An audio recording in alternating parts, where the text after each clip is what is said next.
Hello, everyone. We are going to go ahead and get started, but hello and welcome to the webinar. Before we get started, we'd like to go over some logistics today for the event. The webinar will be in English, but if you'd like to see captions in another language, please go through the following steps. Please turn on live captions, go to the meeting control panel at the top of your screen and select More, represented by 3 dots. Then choose Language and Speech, and then choose the option to turn on live captions.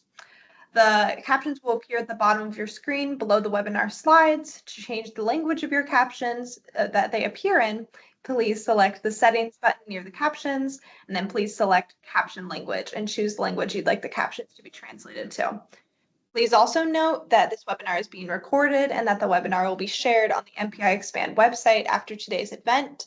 Finally, we encourage all attendees to please submit questions for today's panelists at any time throughout the webinar using the question and answer box at the top of the screen. Our team will be collecting these questions for the Q&A portion of the webinar. I'll now turn it over to Jeff Barnes, our project director, to kick things off. Great, thank you, Bronwyn. Good morning, good afternoon, good evening, everyone. Welcome to today's webinar brought to you by NPI Expand. I'm proud to kick this off, which is the 7th webinar in our Lessons in Localization series. And this one is focused on resource mobilization. We have a final webinar scheduled for October, which will focus on capacity strengthening, and we'll be sending out more information on that later. As suggested by the title of today's webinar, we are focused on resource mobilization, but primarily financial resources. NPI Expand has recently explored this issue in the context of a paper which we wrote and which has been posted to our website. I believe we have the link in the Q&A section if you want to follow that up and read the paper. The lead author of that paper, Laura Ostendorf-Equalis, is going to be sharing the main findings with you all today, and will also be facilitating the discussion with our panelists. Just in terms of background, in NPI Expand, in working with our local partners, we often heard that raising more funding was their biggest concern for achieving sustainability. And while funding is not the only factor that makes organizations sustainable and resilient, it's certainly the one that's posed the biggest challenges both to local organizations and to donors. USAID is, I think it's well known, has struggled to shift more resources from international organizations to local ones. And as a measure of the seriousness with which USAID intends to remedy the situation, they've set a global target of spending 25% of their funding through local entities.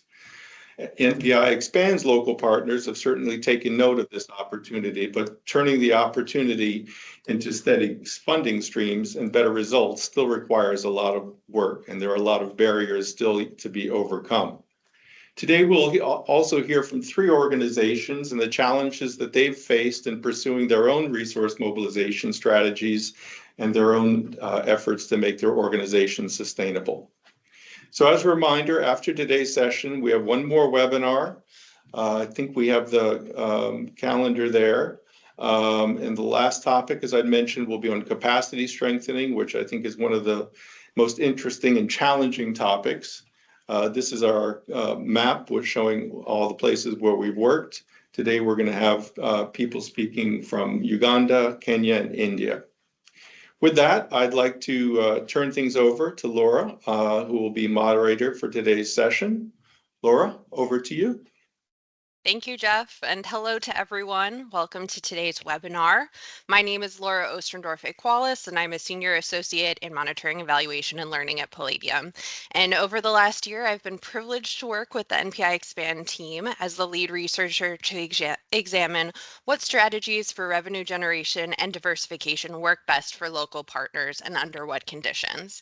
And to conduct this research, I spoke with NPI Expand supported partners, as well as organizations outside of the NPI Expand project.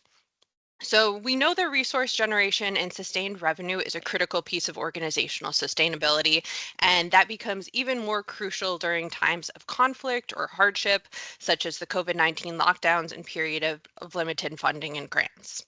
And I think we'll go to the next slide to show the research question. Because in alignment with USAID's local capacity strengthening policy, NPI EXPAND works with partners across 11 countries to strengthen capacity in several areas, including support provided to strengthen resource mobilization efforts among partners to facilitate revenue generation and diversification for financial sustainability. So the next slide will show the methodology for this study.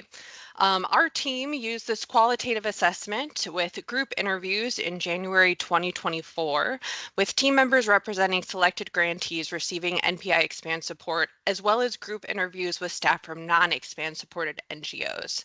And our team selected respondents such that the sample of NPI EXPAND grantees would represent a variety of countries within the NPI EXPAND portfolio, as well as a variety of experiences in organizational capacity strengthening support received, including by level of intensity, the type of capacity strengthening support, the programmatic area of the grantees, and the organization's maturity level.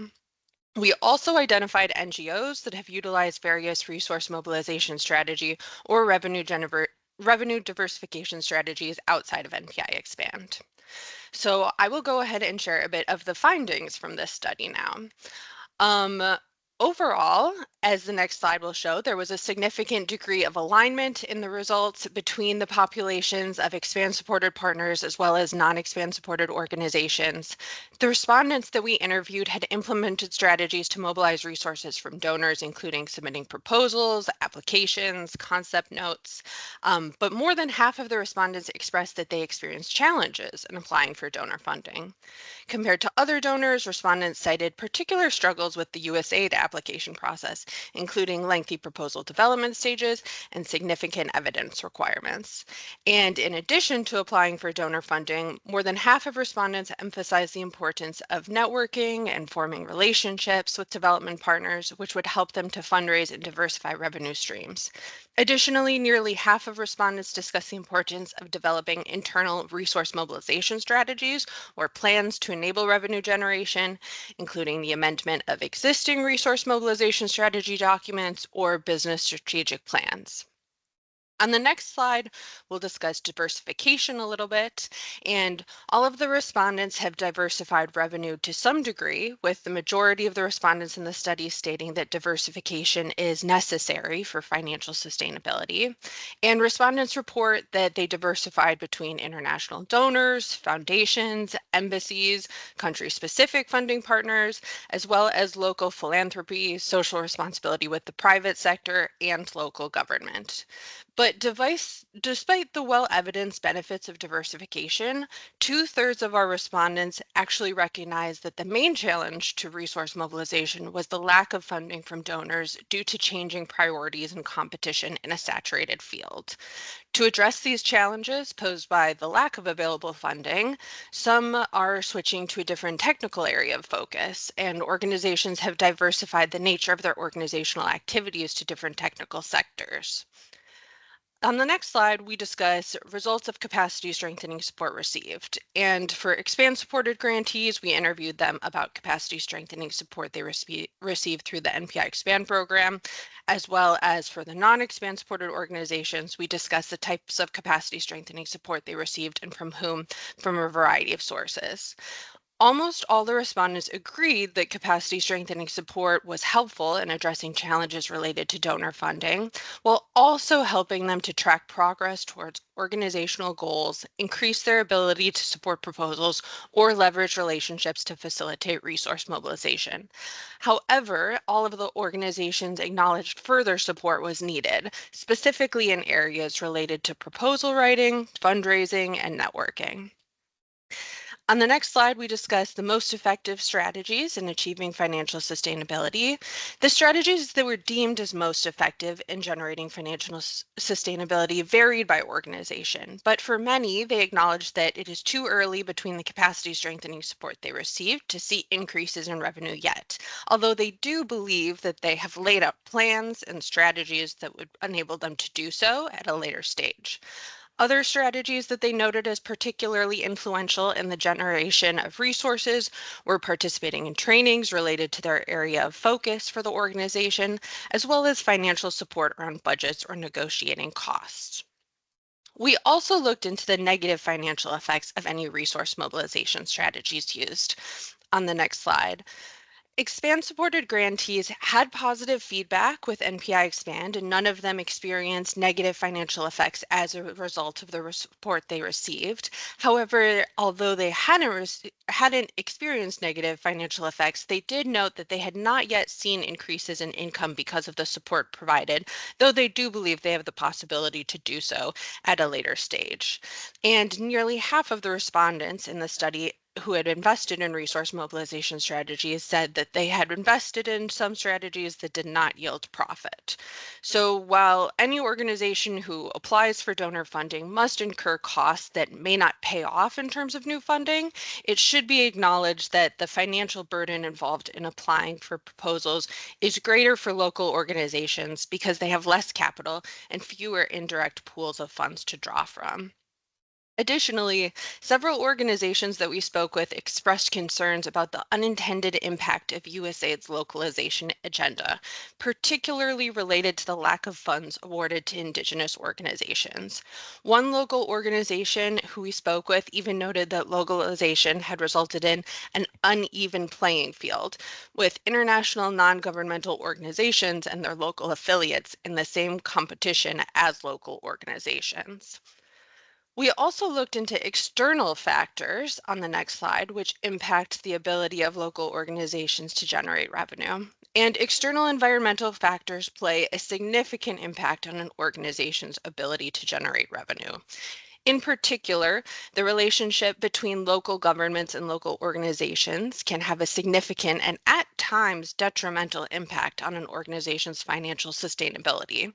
In certain country contexts, governments have imposed severe restrictions upon the funding or activities of local organizations due to a misalignment in values or technical focus, particularly as it pertains to LGBTQI+ rights, women's rights, and reproductive health care.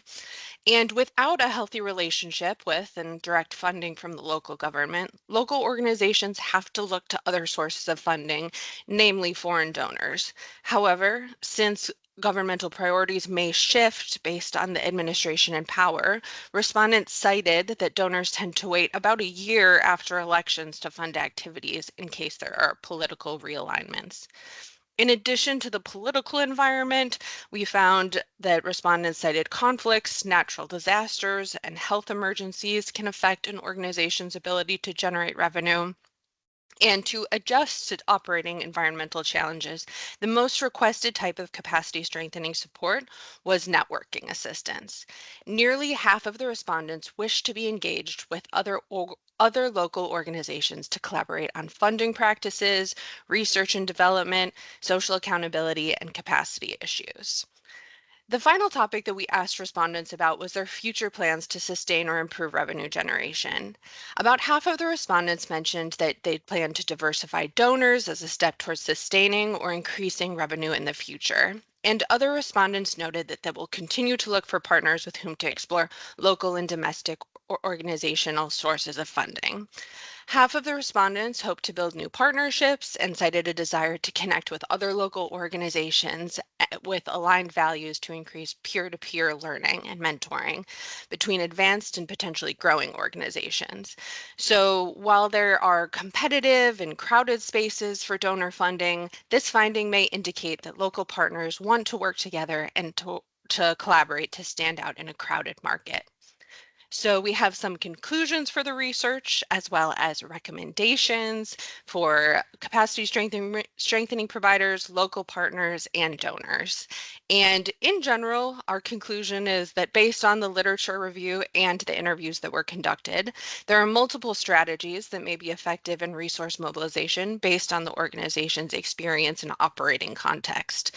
And the strategies that may work for revenue generation are going to depend on experience, expertise, and geographic and socio-political context of the organization, as well as the external factors that they experience, like political stability, donor priorities, and different parts of the context. An important conclusion that we wanted to raise is that organizations should pursue multiple strategies in their attempts to generate revenue and to achieve financial sustainability. And in terms of the capacity strengthening support that we provide, local partners felt empowered by their involvement in an ability to determine capacity strengthening topics and methods. So you can see here that we've prepared the additional proposed recommendations for different stakeholder groups, and we hope that this will strengthen actors in the field of capacity strengthening for revenue generation overall. So the first recommendations we will give will be for capacity strengthening providers themselves. And we want to recommend that capacity strengthening providers follow the lead of local partners when determining capacity strengthening support to be provided. The needs and priorities are going to greatly vary by organization, so it's important to tailor support based on specific priorities indicated by the respective organizations themselves. Support could include, but should not be limited to, guidance and support toward creative internal resource mobilization strategic planning, ensuring that most, if not all, staff are looped into the planning process, and steps toward implementation of those strategic plans to access funds. It could also include strategies for donor engagement, such as donor market analysis and provision of networking opportunities to enhance diversification and an understanding of the donor market. And this could also involve proposal development efforts through a better understanding of the requirements for funding. We also recommend that capacity strengthening providers identify further opportunities to connect local partners with other local organizations to aid in capacity and coalition strengthening. And finally, we recommend that capacity strengthening providers develop mutual and tailored definitions of success that will provide benchmarks for organizational financial sustainability in the long term. Our next recommendation set is for local partners themselves. Our recommendations for local partners include investing staff, resources, energy, and time into developing and iterating creative fundraising strategies for financial sustainability. And this should involve significant time for testing and developing new approaches to learn and adapt while discovering what works best. We also recommend that local partners create regional networks to encourage cross-fertilization, build local credibility, and allow for capacity strengthening, learning, sharing, collaborating among a coalition of local partners. And finally, we recommend that local partners shift financial reliance away from donor funds as the only source of revenue by mobilizing resources from entrepreneurship, income generating activities, and non-financial resources like volunteers, community networks, etc. And they can do this by prioritizing raising unrestricted funds that can bridge donor funding gaps and sustain operations for the organization beyond project activities. Our final set of recommendations is for USAID and international donors, and we recommend that these stakeholders provide both direct and indirect funding that would allow for diversification, capacity strengthening, and organizational sustainability depending on organizational priorities. We recommend that they consider steps to mitigate inequities within the localization agenda, including flexibility to funding requirements and capacity strengthening strategies for local organizations that will level the playing field for local organizations competing with affiliates of international organizations. In some circumstances, USAID may wish to restrict solicitations to indigenous and local organizations and exclude affiliates of international organizations in that case. We also recommend that donors, given the challenges that local partners have had to deal with rigid requirements, consider providing guidance, tailored feedback, and resources to help local organizations to better understand expectations and suggest areas for growth. And finally, we recommend that donors like USAID and others advocate for direct funding to local organizations by the national governments, in addition to foreign donor funds, in order to localize funding sources and increase local accountability. So, in conclusion, local organizations have been utilizing various strategies to generate revenue depending on the needs and respective contexts.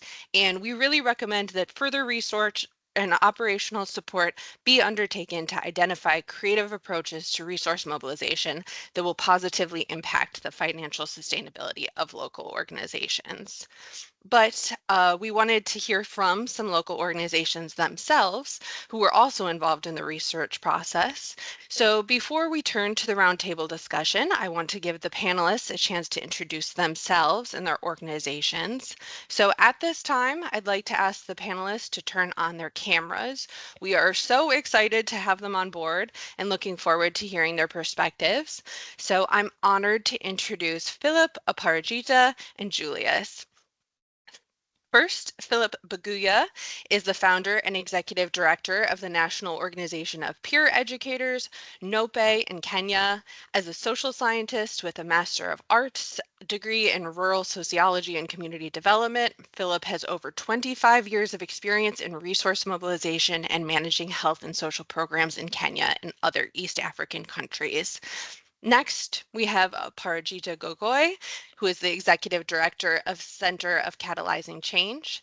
As an advocate for health with a mission to make the lives of girls and women in India better, Aparajita leads C3's mission to enable women and girls to be fully empowered, equipped to realize their rights, access opportunities, and achieve gender equality. And last but not least, we have Julius Mukunda, the Executive Director at the Civil Society Budget Advocacy Group, CSBAG, a coalition of 100 civil society organizations that advocate for public financial management practices in Uganda. And with more than 15 years of experience promoting budget transparency and accountability, he has extensive experience advocating for public finance reforms in Uganda. So I'll give each of them a chance to introduce themselves and then we'll get into questions. Philip, let's start with you.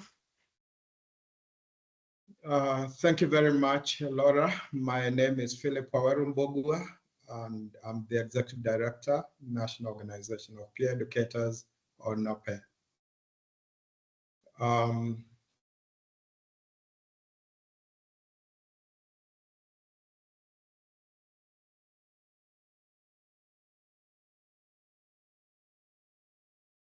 Next slide.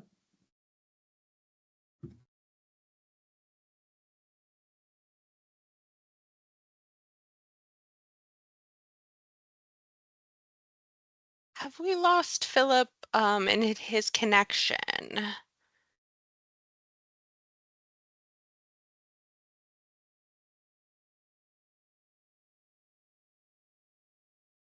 Philip, I'm not sure if you can still hear us. I don't think we can hear you.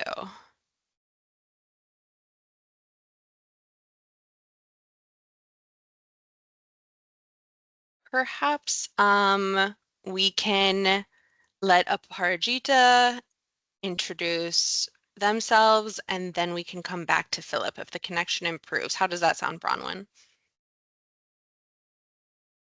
Yes, that sounds good. I think it will be 2 slides more. Yes. So Aparajita, we'd love to hear from you. Yeah. Sorry. Thanks, Laura, and hello, everybody. Thank you for inviting me, and thank you all for joining us today. As you heard from Laura, at Center for Catalyzing Change, we work towards a future where girls and women in India are fully empowered and enabled to realize their rights, opportunities, and achieve gender equality. I'm going to take a minute to talk about our organization's evolution. We started working in India in 1987, and then we worked till about 2002 as a major kind of a USAID bilateral grant partner. But by 2002, we had started working closely with the government and we talked about nationalizing our work. And in 2002, we registered as an Indian NGO. And it gives me great pleasure that Marta Levitt is on the call today. It was under her guidance that we had registered as an Indian NGO. Then till 2009, we began the very slow and challenging process of setting ourselves up as an Indian NGO. And in January 1st, 2010, we closed the international office and set ourselves up as an independent Indian NGO. In 2014, we changed our name to Center for Catalyzing Change because we really wanted to reinforce our strategic direction and set ourselves a target to grow and diversify and be sustainable. So in 2014 now, if we look back in our kind of, our process of nationalizing and diversification and being sustainable, we have I think enabled a growth about almost 20% in our 20x, not 20%, 20 times in our program portfolio. In 2010, when we started working as an Indian NGO, our annual program portfolio was for about 17 million Indian rupees. And today our program portfolio has grown to 374 million rupees annually. Staff strength has gone from 21 to about 251. And in 2010, we had 4 donors. And since then, we have received funds from about 54 donors. You may be wondering, why am I sharing the evolution with you all? I'm doing this because what I will share today will also be based on the learning and experiences of C3 as an organization in the last 14 years. The next slide, please. Now I'll take a minute to just share with you what we do in India, what we actually do. People who are aware about the situation of women and girls in India know that despite many, many advances, we still have systemic gender inequality. There are girls who drop out of schools, there are early marriages, early pregnancies, there's limited awareness of reproductive health and rights. And we feel that these are barriers to women and girls reaching their full potential. They face numerous health challenges. There is disempowerment, there is lack of financial independence. So what we do to address some of these are we implement targeted programs for young girls, for their parents, for communities, for faith-based leaders, for with local officials, influencers who can really make those changes that impact the lives of women and girls. Many of our initiatives work towards enhancing the sexual and reproductive health knowledge among women and girls, among key gatekeepers, information, talking about choice, improving access and supply of essential RMNCH services. But the way we do is in a kind of a collaboration mode. So a lot of our work is either with the community directly, with the health system, with service providers, with government. But in the health arena, our aim really is to foster quality, equitable, respectful care. I'll stop there, Laura. Thank you so much. Thank you so much, Aparajita, for that introduction. Julius, I'd love to hand it over to you to introduce USBAG.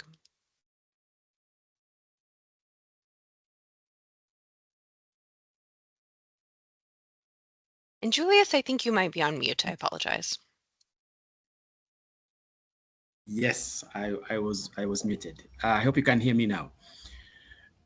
Yes, I was saying, good morning, good afternoon, good evening, everyone.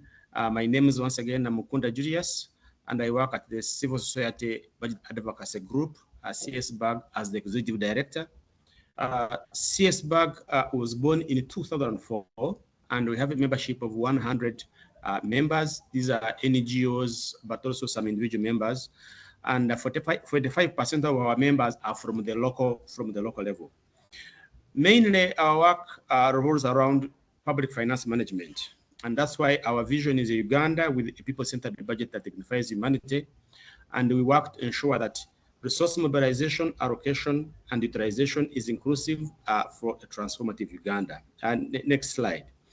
And I think for me in all this is that we are very much interested in ensuring to know how government collects revenue, whether debts, taxes, and others, but also how government spends money to ensure that money is spent well. CSBAG has 5 major strategic focus areas that we work on. One is gender and social sector financing. And in here, we have seen ourselves working so much to ensure that budgets in Uganda are gender responsive, take care of ensuring that women and men, girls and boys, their specific needs are actually taken care in the national budget.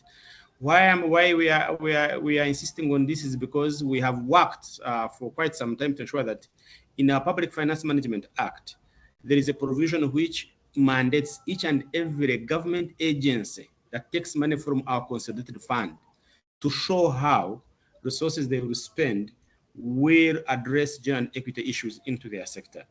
We also work on climate change financing.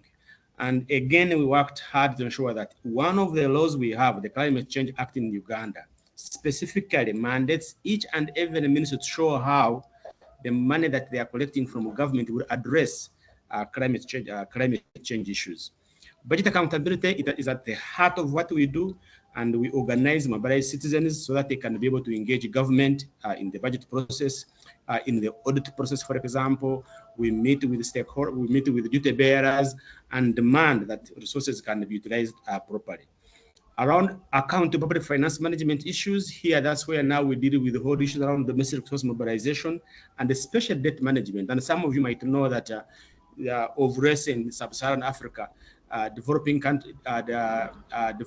countries are actually having debt stress. So it is something that we are ensuring that we should be able to borrow responsibly. And lastly, one of the key strategic areas, of course, is to ensure that we build a sustainable and dynamic civil society budget coalition, whereby stakeholders are skilled, we train young people, and also we ensure that we have this structured collaboration with government where we can engage on the key important public finance management reforms. Next page.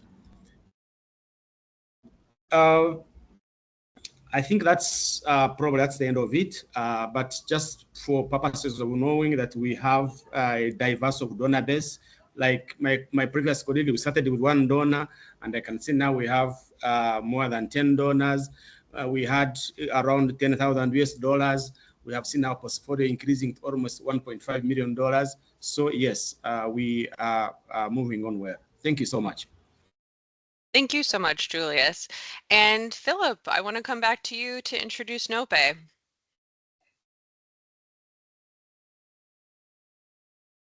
Yeah, thank you very much, Laura. I apologize for that technical hitch. NOPE boasts 23 years of building capacities and changing lives. Founded in the year 2000 with the help of Family Health International, or FHI 360 currently. The initial purpose was to scale up peer education for behavior change with a focus on HIV and AIDS programs. We have experienced significant growth over the years, resulting in expansion of both the programmatic and geographical scope. We have multiple donors, have had multiple donors, both USG, CDC, USAID, European donors, and also the Global Fund, among others. We are driven by our vision of empowered communities for sustainable livelihoods, and our mission is to optimize access to quality health and social services, and we do this by empowering communities and strengthening other local organizations.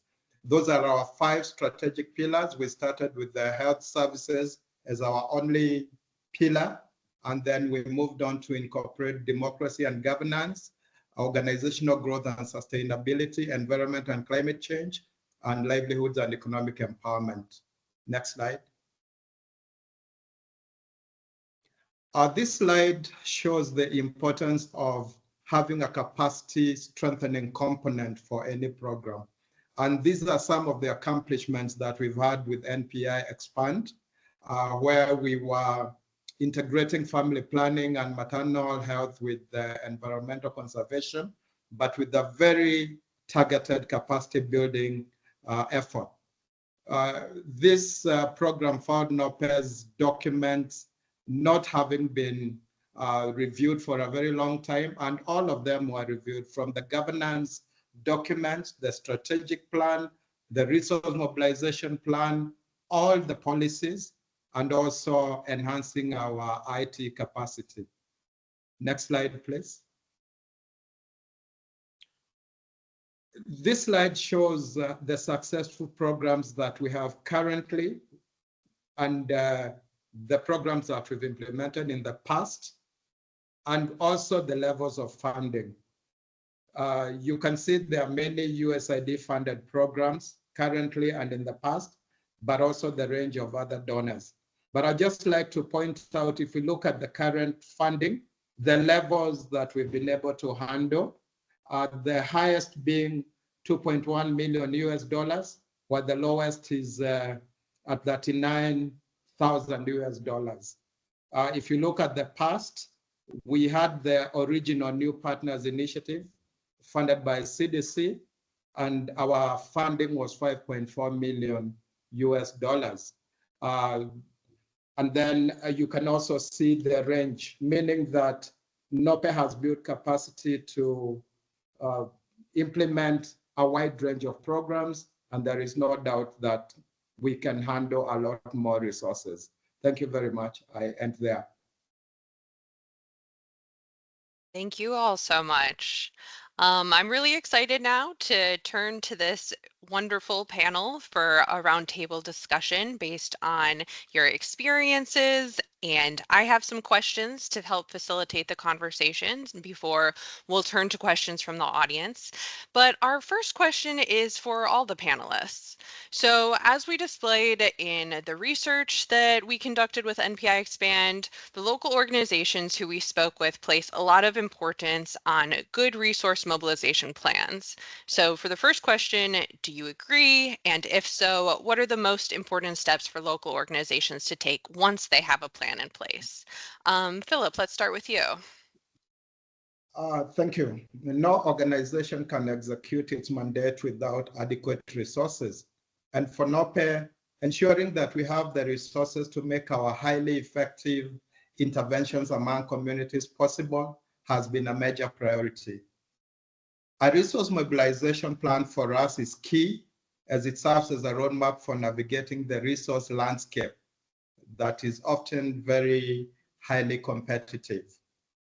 The plan aligns to the organization's vision and mission, and this helps us to ensure that we are not radically deviating from our core business. The plan helps us to identify our resource needs, the resource gaps, and it defines the resource mobilization strategies and potential sources or donors. Once an organization has a plan in place, we believe that they need to unpack it and ensure that the relevant individuals within the organization understand it, own it, and execute their respective roles.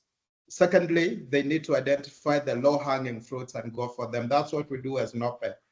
This includes strategic partnerships that could yield immediate funding opportunities, as well as programmatic areas and interventions that are attractive to donors. For instance, after COVID-19, NOPE began implementing an advocacy program on health financing for pandemic prevention, preparedness, and response. We also provide consultancies at a fee through the NOPE Institute that does what NOPE does, but at a fee. Thank you. Thank you. And I appreciate the commentary about the plan and then what comes after the plan too. Aparjita, I'd love to hear your perspective on this as well. Thank you, Laura. Before I begin, kind of just a caveat, if you allow me, to contextualize the term local or localization in our perspective, especially since we're talking about resource mobilization, because in a country like India, there is a difference in the fundraising targets and tactics of a local NGO CSO and a larger NGO which functions at the national level. And national NGOs, as we saw from your research, Laura, it talks about how you're operating almost in the same space as country affiliates. Whereas local NGOs and CSOs, their main supply of funds would be through sub-grants from INGOs or sub-grants from national NGOs. So there is a difference in kind of their space and targets and tactics. Coming, to your question, I think what has worked for us is that there must be a base to begin your resource mobilization. Our footprint, our recognition, our brand positioning, our mission orientation, who are our well-wishers, are the people who will recommend us or at least speak to our track record. So many of the new donors have come to us because current donors have kind of, spoken well about us or recommended or sent them to our door. The second one I want to make is exactly what Philip has said, that a resource mobilization plan cannot be made in isolation. You have to have a strategic program plan, and the resource plan needs to align with a strategic plan. Thirdly, because we are strapped for resources, we have also learned how important it is to be practical about our chances.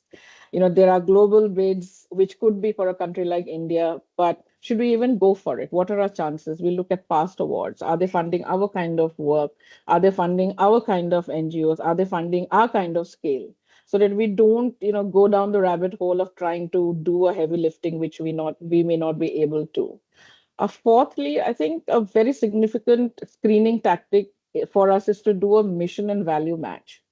If you are going for certain kinds of funds, do our mission, the donor's mission, our mission, do our values match or not? And I'll tell you kind of a 1 second, 10-second anecdote where we had started talking to a prospective global donor from the private sector, but then we found out they are doing genetic modification in our country, right? So we will not, we do not take money from, much to the anger of our fundraising team. We do not take money from people who are in mining, certain pharmaceuticals, baby food producers, etc. So we also have to do the screening as part of our resource mobilization plan. Fifth, I think we also have to be mindful of what we go after. Localization is a buzzword now, but when you look at the fine print, does it really enable local or national organizations to apply? Example, in India, if you have received foreign services, you can't sub-grant to any other entity. So when a bid says that you have to bid as a consortium, that automatically disqualified all national NGOs who have the registration to receive foreign funds. Lastly, I think from an organizational perspective, it's really, really challenging to implement a resource mobilization plan because you need a core team which embraces a growth mindset, who understands the need for diversification. It could be very comfortable to just go after institutional donors because they know us, we know them, they know what we do, all of that.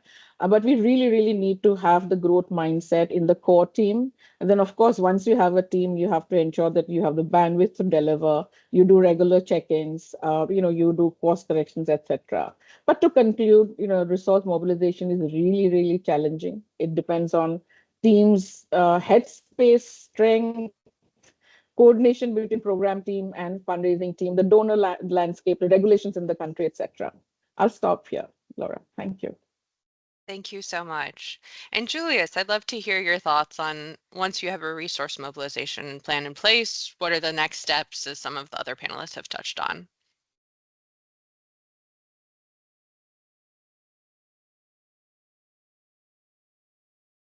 Julius, do we still have you on the line?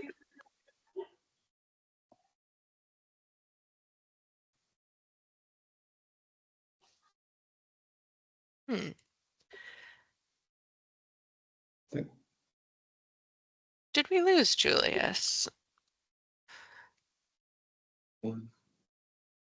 I believe we lost Julius, so. Okay. Thanks for letting me know. I hope that we get to hear his thoughts on that topic later, and we have other great questions for them. But I'd love to actually follow up on some of the commentary that you were just speaking out of, Parajita. I think you touched on the fact that, many organizations, both large and small, are challenged to meet complex and time-consuming donor requirements and proposal development, a burden that I think you rightly raised is even higher for smaller organizations. And there are many challenges in applying for proposals and donor funding. So I'd love to hear how your organization finds the resources for proposal development. Thanks, Laura. I mean, it's a question of survival, so we do have to find the resources and pull ourselves, by our bootstraps. I think the basic issue is that most of the funds are donor funds, which are restricted funds. It is for a particular project, particular program. So it's very difficult to find unrestricted funds which will, allow dedication for resource mobilization. And also, I think the complexity of the work of the organization also plays a part. We work on system change, we work on scaling, we work on norm change. And when you are working on complex issues, you just can't hire a fundraising team and say, okay, this is your job, you have to raise X amount of money and then sit back and watch them perform or not perform. So I think it's really, really important that we work together. I think there's no one who can pitch more passionately than program leads, right? Because the moment they open their mouth, you know that they're doing a good job. They're trying to do a good job. So I think first learning is that resource mobilization is a collective effort. It requires us to really delve deep into our institutional memory to gather the knowledge and information that is needed to build strong proposals. It's a collaborative approach. And if you have a collaborative approach, then I think the presence of money may not be that much of an obstacle because you program people are doubling as also proposal writers, pitchers, etc. We have also gone a step ahead, which is not very popular, is that in our performance management, we have included fundraising goals and numbers in our own KPIs. So program lead, vertical leads, me as an executive director, we also have numbers, fundraising numbers as our KPIs, annual KPIs. And I also want to take a minute to talk about how donors can actually change this. Uh, about 5 years back, we started a conversation with a donor who said that, what is your idea of growth, your scale? And when we laid down a process, they said, okay, we'll give you money. You build a fundraising unit, you build a communication unit, you ramp up your knowledge management, build your institutional muscle, but you have to deliver on programs. It was a very strange kind of a monitoring matrix where we said, if we reach X number of girls, if we reduce early marriage by X percentage, we will get the next tranche. But we couldn't use that money for program. So what we did was we leveraged that money to build our organizational muscle, which then went on and raised money for our programs. And I just think that is such an innovative way of helping us uh, really figure out some strategic fundraising goals and processes. And I'd really like to encourage other donors also to do unrestricted funding, but hold us accountable. It's not like you just give us money and say, do what you want and forget about it. And the fact that donors also need to take this kind of a risk if you are serious about diversification. Thank you so much for that perspective. Extremely valuable and very innovative as you raised. I want to continue on this idea of fundraising, and I'd love to switch to Philip for NOPE's perspective. How does NOPE determine the focus of fundraising efforts? Thank you. When NOPE started, our focus, as I said earlier, was on HIV and peer education. However, as the organization grew, our capacity to handle more programs increased, making us expand geographically and in terms of technical scope. Our current resource mobilization, therefore, focuses on the strategic pillars as defined by our strategic plan. However, with the pressure to raise more project funds and remain relevant, our strategic planning process puts into consideration the highly competitive and ever-changing donor landscape. One technical area in which NOPE has been compelled to embrace, for example, is care and treatment. We are known historically for prevention and social behavior change, but care and treatment seems to be the way to go, and we are ensuring that our programs actually embrace these gradually. Based on our strategic pillars, NOPE identifies funding opportunities through networking and partnership with like-minded organizations. We also search for funding opportunities using available online tools such as grants.gov and funds for NGOs. Our other strategies include holding exploratory meetings with potential donors, including donors in the private sector, and establishing or joining consortia to respond to funding opportunities, either as a prime or as a sub-partner. Whenever we come across a potential funding opportunity, we normally discuss it thoroughly, explore eligibility, the chances we stand to win, and our capacity to respond within that context. It is then that we make our decision whether we want to go for an opportunity, depending on our eligibility and the extent to which we feel that we can win. Thank you. Thank you so much. And Julius, I'd love to turn things over to you. We heard a bit from the other panelists about the steps local organizations to take once a resource mobilization plan is in place, but I also want to hear from you about how local organizations can promote creative fundraising strategies beyond relying on donor funding. And I'd love to hear some examples of creative approaches your organization has tried. Thank you so much. Apologies for the disruption. I think in terms of step, of course, you must have a plan. I think that's very important. Otherwise, you can be like a ship without a compass. And I think for us, what we have learned is that however the plan, however good it is, there are some things that must also be done. And I mentioned only three of them, which we have learned for us. Number one is clean governance. I've called it clean governance. It means that your financial management system, are you transparent? Who is your leader? How is your leadership? How are you marketing yourself? You might have a very good plan, but if your executive director, your board members are not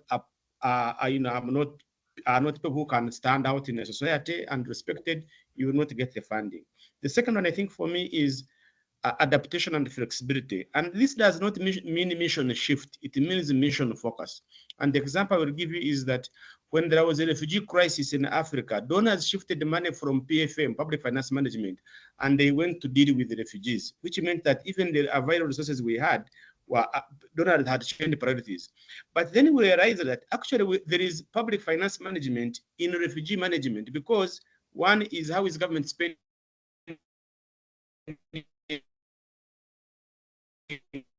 It's very important actually do focus more on how government is managing disasters in this country. So you need to do that. The third and the last one for me in terms of our strategies in mobilizing resources is actually the whole issue around relationship building and nurturing. I think this works because sometimes we have realized that actually development partners give money not just an institution, but also actually to people who run them. And that's why sometimes you find there is a small organization with millions of dollars on their bank accounts. They're able to fundraise. And yet they don't have much that they are doing, but simply because they have been able to have that strong relationship. In terms of creativity, in terms of the why we have done creative fundraising in Uganda, one that has worked for us is joint advocacy fundraising. If you have a conference, we have been able to bring our members, say who is going to contribute to what, and the conference actually will go on because people will come with a different expertise and also contribution. The other one is building expertise is also very important. Who is that one who can write a very good proposal? I usually challenge my team. Who is good at writing the theory of change? You know, it's a new thing. I think for me that has helped us in terms of trying to ensure that we do creative fundraising.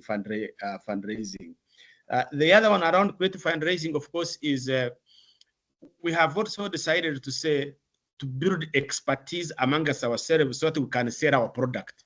So it's no longer that we just implement, but we are built expertise in public finance management. And organizations have come to us and say, can you come and train us? Can you develop our materials? And then you can now build and be able to generate revenue. So I think for me, those could be some of the areas we can look at it. Thank you so much. Thank you so much. And as a monitoring and evaluation specialist, the theory of change plug was definitely making me happy. So I appreciate your perspective. I next wanted to turn to questions about diversification. So in our research, most respondents had diversified funding from international donors, but had not explored local diversification as much. So Aparajita, I would love to hear, how would you suggest the local organizations increase their funding from local sources, be it the private sector or government? Thanks, Laura. I think when in an organization, when we talk of diversification, the first thing we have to interrogate ourselves is that what do we mean by diversification? What kind of diversification? For some NGOs, diversification could be that you should not be dependent on one large bilateral donor or foundation. Your diversification could mean that you find more institutional donors. For some, it would mean that we find non-traditional donors, corporate social responsibility, high net worth individuals, retail. I heard some of my co-panelists talk about, also adopting a service delivery driven model, or some would, kind of figure out of selling products or etc. But I think what we have to be mindful of is that we cannot go out and diversify on all accounts at one go. I think that is really, really important. I think the second important question is that, in order to invest in diversification of funds or local diversification, we have to figure out how much resources do we need to invest. But more important, what would be the expected ROI, the return on investment? Like, for example, in our organization, we have toyed for about 5 years about investing in retail donation, individual donation. But if after every brainstorming, we feel that we are not yet ready for it. So we are not ready to do diversification in terms of going after individual donors or retail. The third thing I want to talk about is, the country level, the landscape is very, very important. Like, for example, in India, there is a rule for companies that beyond a certain, who earn profit over a certain amount, they have to spend 2% of their profit in kind of, social causes. So that is something that many NGOs in India are centering and going after. But I also want to talk about the frustration in diversification, because often it is really, really small money. They will not only give you small money, offer you small money, but they will also tell you, oh, take this money and organize a health camp around my factory. Or will you take the small money and teach self-care in the manufacturing unit? Or can you just build 10 toilets where I operate? Or my logo must be big and visible everywhere. So I think a challenge is also, it is tough to align philosophical and ethically with some domestic donors, not all, but sometimes. But on the positive side, I think I think we all agree that domestic money, the magnitude is smaller than international money. But we can be creative and make good ethical use of small money. And I'll give you just two examples. We are working on very large programs on adolescent health and adolescent rights. So if we have some small money through an individual or a corporate, what we are doing right now is we are creating a first menstruators kit, which is kind of an add-on, a value addition to our program. The second example I want to state is that we have, again, a very large respectful maternity care program, which is funded by other donors. But we do have smaller monies coming in to support respectful maternity care. So we have taken money from an individual to kind of prepare or put together a respectful maternity kit, which goes to women in government facilities. Or, we have taken a part of the money from a corporate donor in order to ensure that we create a digital platform, an LMS on respectful maternity care, which providers can train and get certified. So with that small money, we wouldn't have made that much of a difference. But because we are adding it, we're layering it onto an existing program, that small money is useful to us. I hope that answers your question, Laura. Absolutely. Thank you so much. And I think that you touched on really interesting and diverse aspects of diversification, and acknowledged it goes beyond donors. And a surprising finding that we encountered in the research was that numerous respondents who we interviewed had diversified approaches in adapting to new technical areas that seem to be favored by donors. And for this next question, I'd love to ask both Julius and Philip for your perspectives. I'd love to hear, how does your organization balance the need to adapt to market realities and the desire to adhere to a core mission? I think, Julius, you talked a little bit earlier about, not mission drift, mission focus. Does this impact an organization's mission in any way when their activities pivot away to follow donor funding? Julius, let's start with you.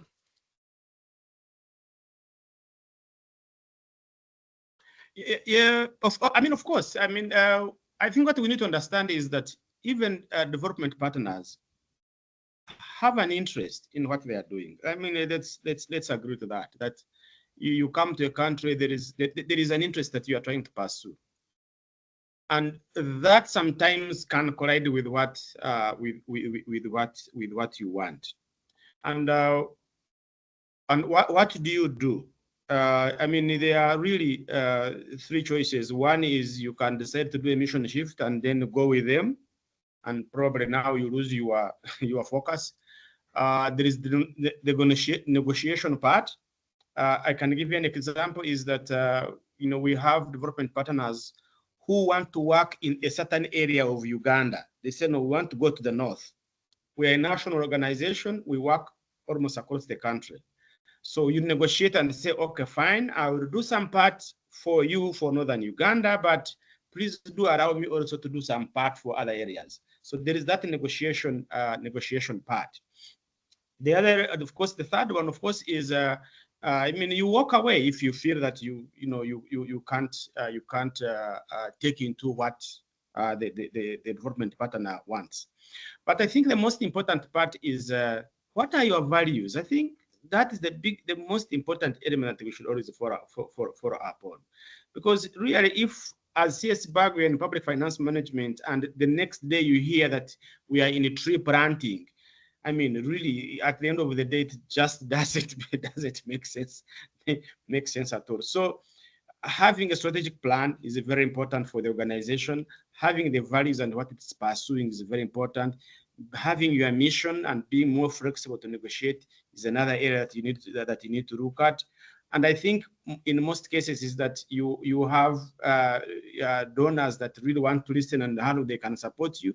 And I think your negotiation skills can help you to get to another level. Thank you so much.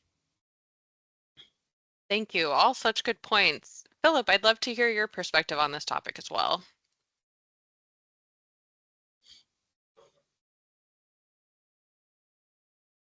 Thank you very much, Laura. I would like to just give a few examples of how NOPE has tried to adapt to market realities while adhering to our core mission. One technical area that NOPE diversified to is democracy and governance, one of the strategic pillars that I shared earlier.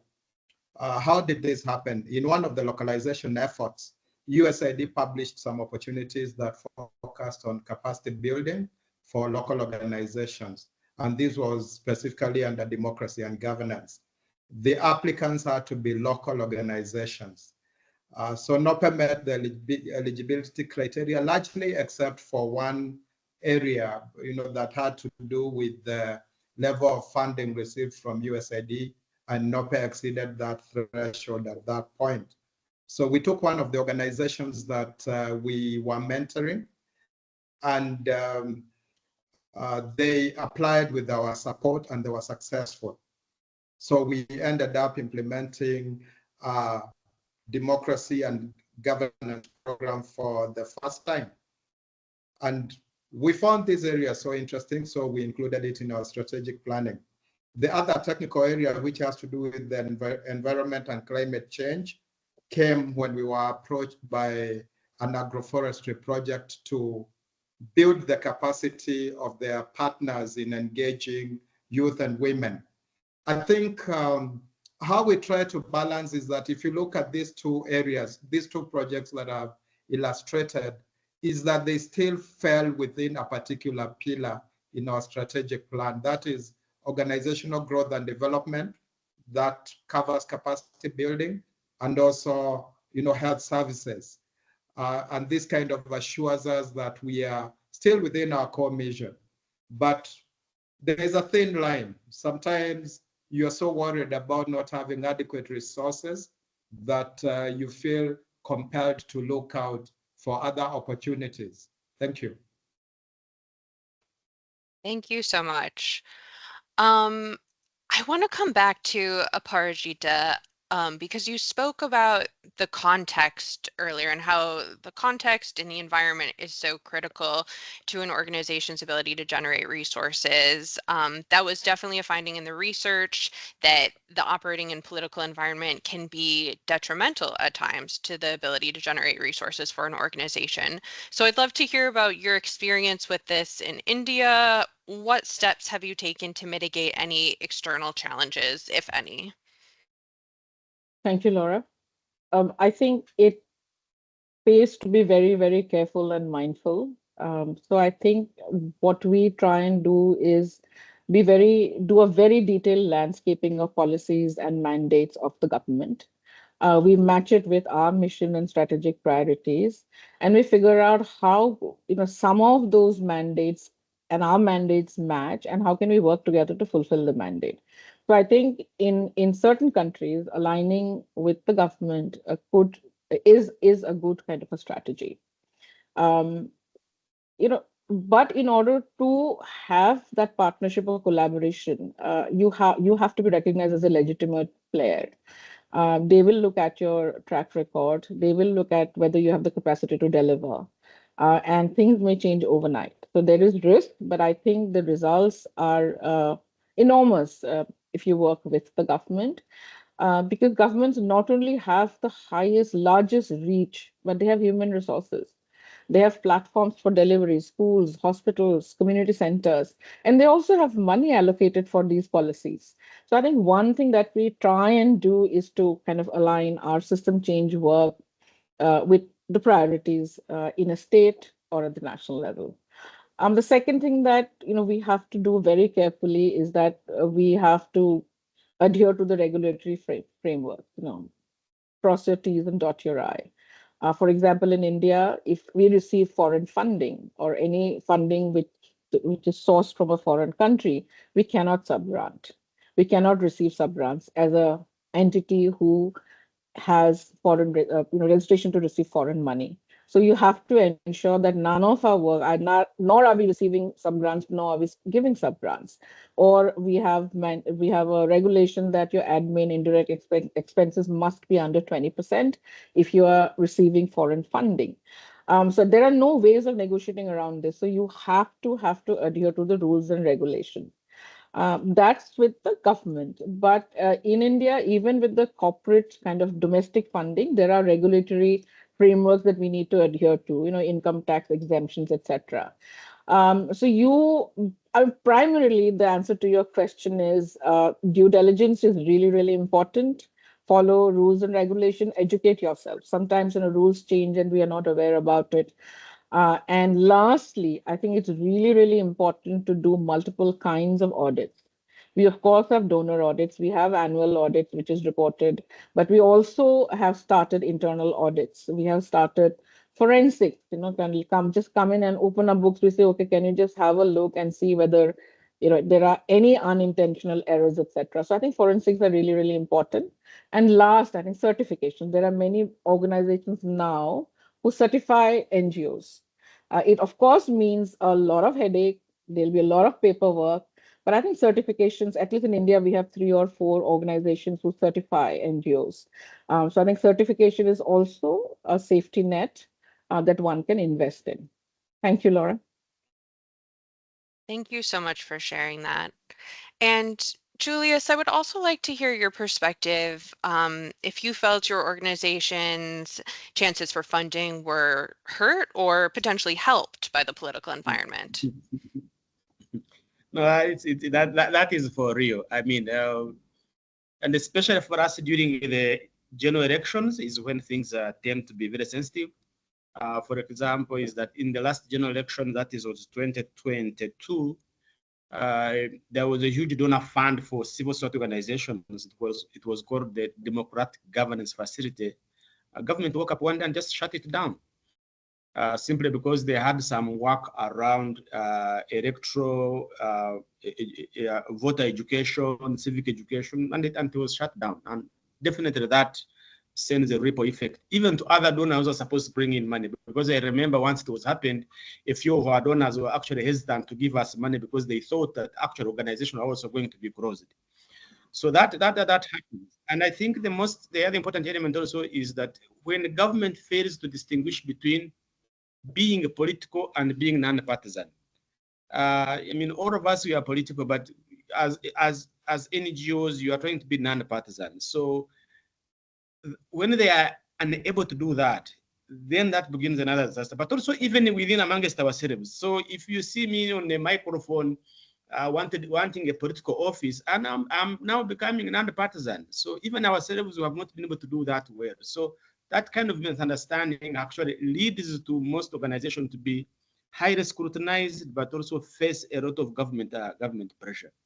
I think for me, the element of, she talked about our colleague from India, of adherence to government policies and procedure. That is very important. However bad they are, first adhere, then go ahead and start changing them. In Uganda, I think if you see us filing our annual returns to government, it's like a box full of documents. It's so hectic.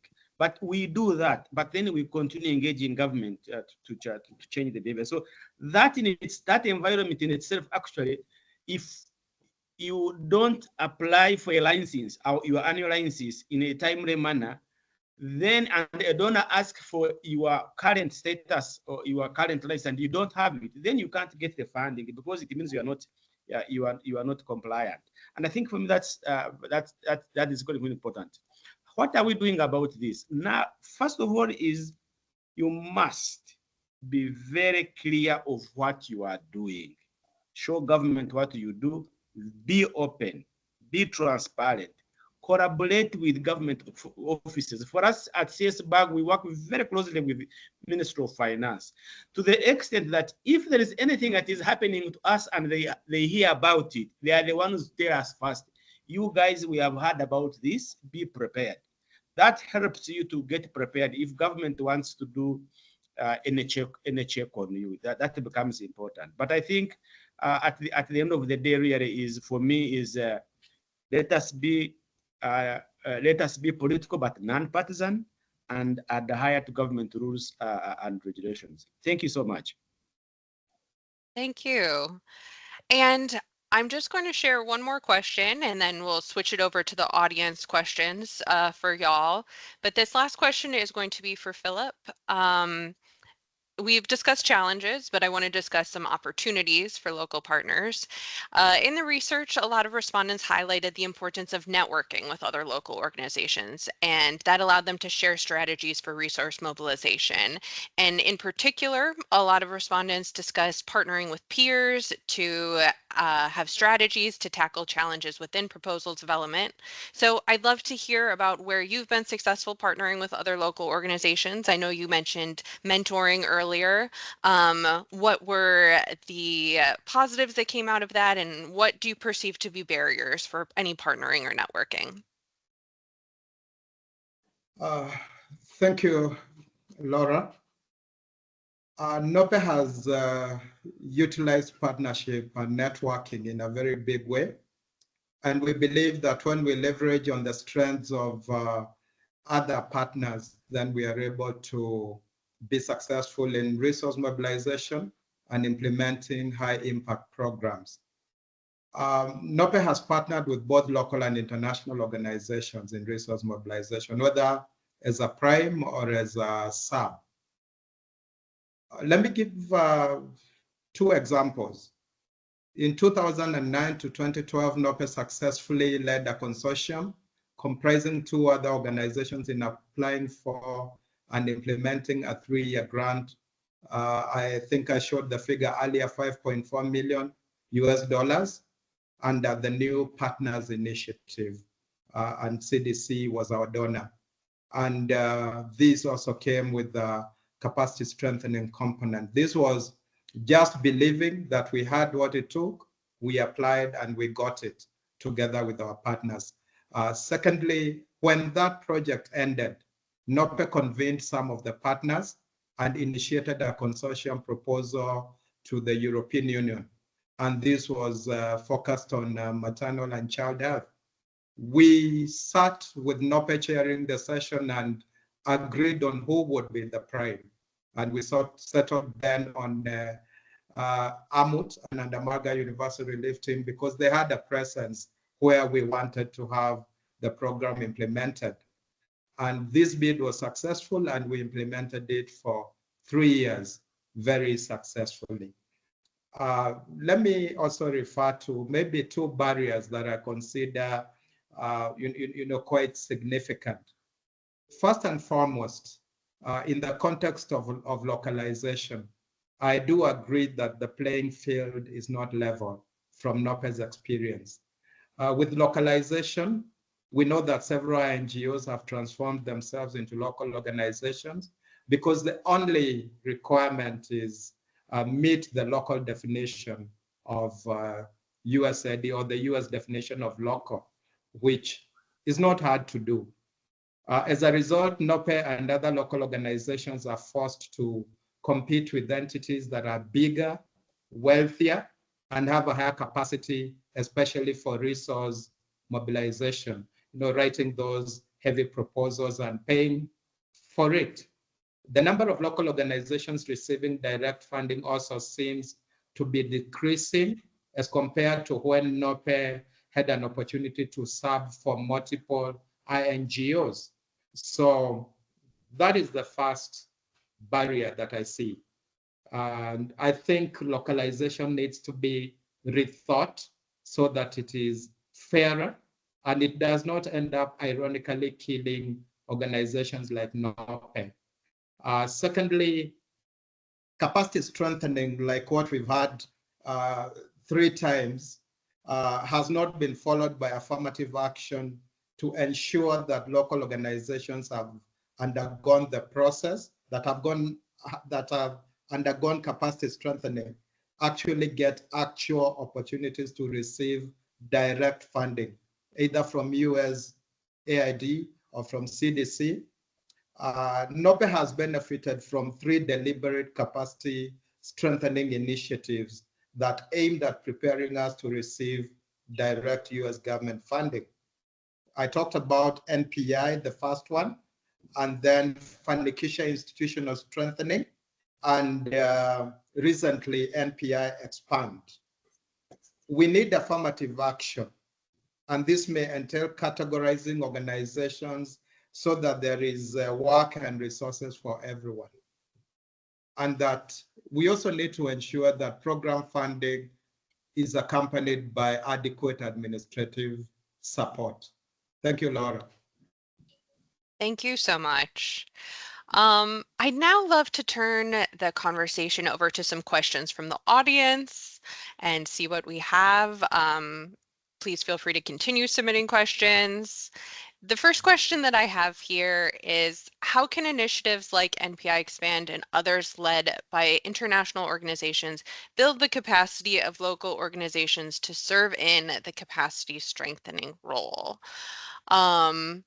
I'd love to hear the perspectives from the panelists, but I think that in terms of initiatives like NPI EXPAND building the capacity of local organizations, we've provided some recommendations in the paper in terms of, listening to the local organizations and what they are asking for, what they say that they need.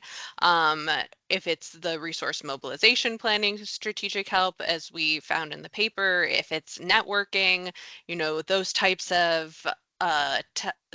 of actions that will increase locally led development processes. But I'd love to hear from the panelists as well, how you think that initiatives like NPI EXPAND and others can build the capacity of local organizations to serve in the capacity strengthening role.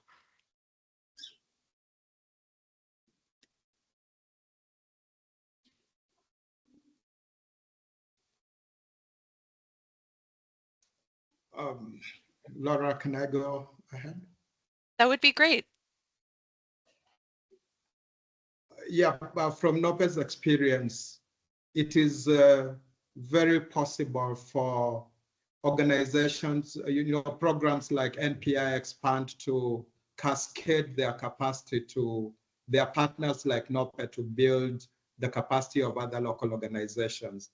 And that is why within the NOPE core pillars, there is growth and development. That entails also building capacity of other local organizations. In the democracy and governance program funded by USAID that I referred to, NOPE's role was to build the capacity of 12 civil society organizations. And these entailed the whole process of capacity assessment, capacity building plans, training and mentorship. And I believe any serious program must have a capacity building program like what we have had under NPI EXPAND. Thank you. Thank you so much, Philip.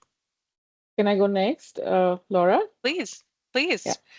So I think from our experience over the years, what really works is more of a collaborative capacity building initiative, not really a top-down.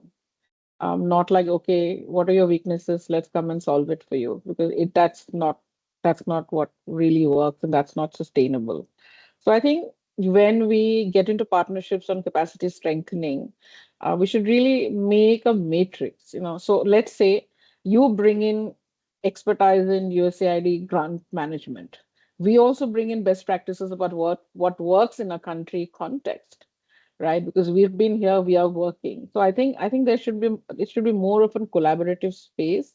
And I think more than capacity building, my co-panelists have spoken about opening up the space, about affirmative action. I think the time is right for that. So if you are a donor who believe in localization, you need to put your money where your mouth is. Really keep. I think you also talked about it, Laura, that keeping funds ring fenced, which will go only to national or local organization. So I think it's a mix of both.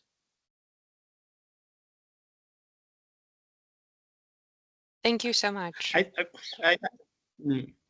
If I may come in very quickly for me, I think this kind of arrangement can be extremely very beneficial if at the end of the capacity building program, you are provided an opportunity to apply what you have studied. For example, if you've been provided a grants management training program and you've done it, then how are you going to do it? I think that there must be that kind of transition on how you can manage what you have practiced.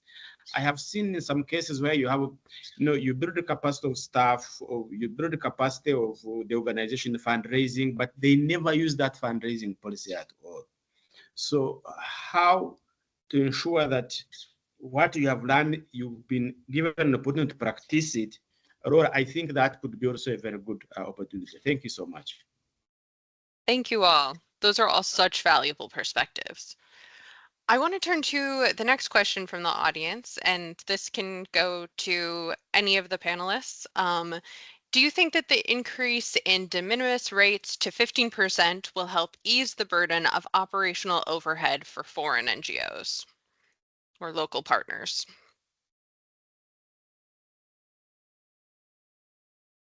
Yes, I could come into that. I think for me, yes, it's a great relief, especially if you have other institutional issues that are actually not part of the project.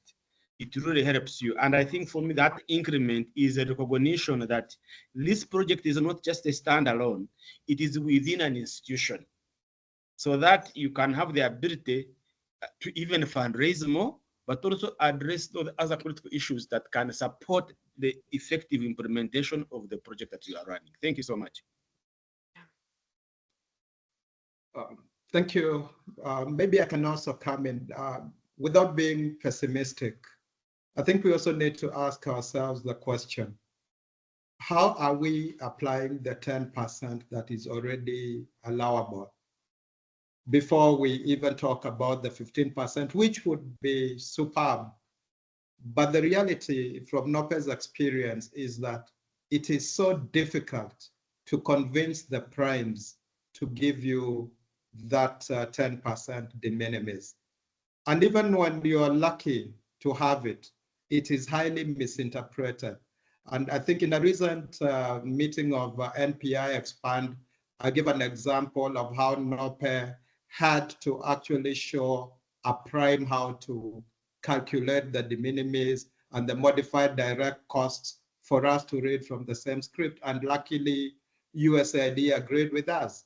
Yeah, so I think, first of all, we need to ensure that the funding practices are fair to the local organizations, whether it is a local prime or an international prime. And then the 15% is definitely wonderful. Thank you so much for sharing that perspective. And I think we have time for one more question from the audience today. So I wanted to read this one that says, another angle on the issue of adapting to market realities. How do you ensure that your staff stay abreast of new technical approaches and new technologies that can be applied to development challenges? And again, this can go to any of the panelists. Would love to hear your thoughts. I could come in. I think this is one of the biggest challenges we face. And when I saw this question, for me, actually, it even became personal. You get a team of your staff, take them through a specialized training, get an opportunity, and you take, like, you know, how NPI Expand can come in. You have that opportunity. You take them through.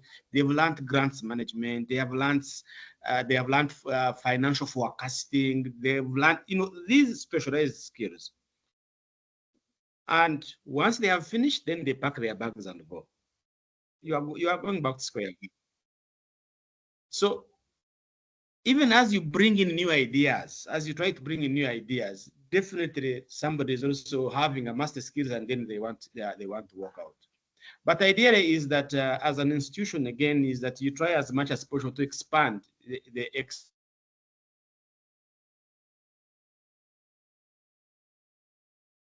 years back, we have tried to subscribe to membership platforms whereby new information that come in, mailing lists, for example, even a webinar like this one, we go back and we share with our staff. You know, we have asked them, if you to come and attend and listen to what is happening. So we try to do that, but for sustainability purposes, and any institution must make sure that you expand opportunities so many, so that at least you have the ability to rely on a few that are likely to remain. Because Nope would come and see one of my financial experts double their salary and off they go. I mean, you won't be able to stop that. Thank you so much. I absolutely agree about, you know, how staff turnover is very, very difficult, especially also in countries where you are competing with projects. You know, big bilateral projects or a UN funded or a donor funded project comes in for 5 years, there's good money, good work, so they leave. And we are looking to hire for core position, right? So I think hiring, funding, finding talent, retaining talent is a challenge across board. But having said that, I think you're correct, Laura. In order to maintain your positioning, being updated technically is really, really important. And I think, especially after COVID, it has become slightly easier for people who are interested to upgrade their skills. There are webinars, there are listservs, there are toolkits which, you know, if you are keen, you can read up. You know, I still read up things that, you know, I feel that I don't know about or don't know enough about. So I think there is an opportunity for people who want to keep themselves kind of technically updated. I think, you know, we've created like a capacity building fund, which we are asking staff to apply. But there are challenges, you know, even if some of us are doing the jobs of 3-4 people. So even if you want, even if the money is there, you don't have the time to apply and, you know, take a course for 3 months, etc. But I think it's really important for an organization to say that we are here to help build your capacities.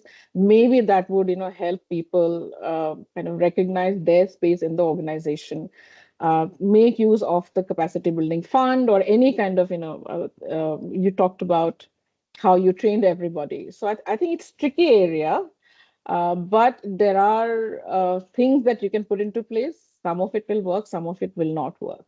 Thank you. I think that's so true. And I think that you all have given us such valuable perspectives and action items to come away with. So with that response, we've come to the end of our time today. I'd like to thank everyone for their participation and extend my sincerest gratitude to the panelists for this rich, rich discussion. Today's event is the 7th of a series of 8 learning events from NPI Expand, and we hope to see you at the next event, which we have planned for later this month. Please sign up for email updates from NPI Expand using the link in the chat box and in the follow-up email from NPI Expand to receive more information. Also, the recording of today's event will be posted on the NPI Expand website, and don't forget to check out our website and social media for more about the project. But thank you again to the panelists. Thank you to everyone who joined us, and I hope that everyone has a wonderful rest of their day. Thank you. Thank you so much.